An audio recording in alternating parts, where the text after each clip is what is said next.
ஆ உள்ள இங்கிலீஷ் பேசுவாங்களாம். ஆனா கேமராமேன் படிச்சிருக்காப்புல. அவர் தான் காப்பி வாங்க போறாப்புல. தேவையில்லாத ஐடியாலாம் கொடுத்துட்டு நம்மளை இறக்கி விட்டு படிக்க பார்க்கறானே. இவங்கிட்ட போய் நான் என்னத்த பேசுவேன்? ஃப்ரெண்ட்ஸ் ஒரு வேளை காப்பி வாங்கியாச்சு ஃபில்டர் காப்பி. அப்படியே பேக்ல பாருங்க.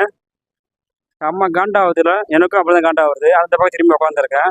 இங்க என்னன்னா என்ன எது வாங்கினாலும் நேரம் கொஞ்சம் சாப்பிடலாம். ரொம்ப ஃப்ரீயா இருக்கிறோம். ஜோடியா வந்து செம்மையா என்ஜாய் பண்ணலாம். ஃபேமிலியா என்ஜாய் பண்ணலாம். சிங்கிளா வந்தாலும் செம்மையா என்ஜாய் பண்ணுறது கிடையாது. நான் சிங்கிளா தான் வந்திருக்கேன். அதுவும் திருப்பியும் சொல்றேன். சிங்கிளா தான் வந்திருக்கேன். இப்போ சாப்பிட்றது ஃபில்டர் காப்பி. ஆனால் ஜஸ்ட் 35 ருபீஸ். ஒரு 5 ரூபா கம்மியாக சொல்லிட்டேன். 35 ரூபா ஃபில்டர் காப்பி.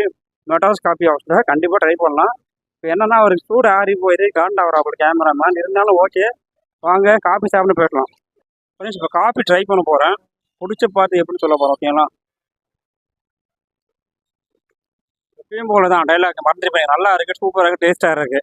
டைலாக் ரொம்ப நாள் சொல்லி உங்கள்கிட்ட என்னன்னா நல்லா இருக்கு காப்பியும் நல்லா தான் இருக்குது. 35 ரூபா ஒருத்து தான். 35 ரூபா அதிகம் தான் எனக்கு தெரிஞ்ச ரேட்டு. ஒரு 20 ருபீஸ் கொடுக்கலாம். ஃப்ரெண்ட்ஸ் அது மட்டும் இல்லாமல் என்ன ஸ்பெஷல்னா இங்கே ஏ டு ஜெட் எல்லாமே இருக்குது. பணம் இருந்தால் நல்லா என்ஜாய் பண்ணலாம்.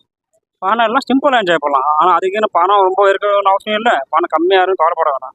35 ரூபா இருக்குது. அழகாக ஃபில்டர் கப் சாப்பிட்டோமா ஜாலியாக போனோமா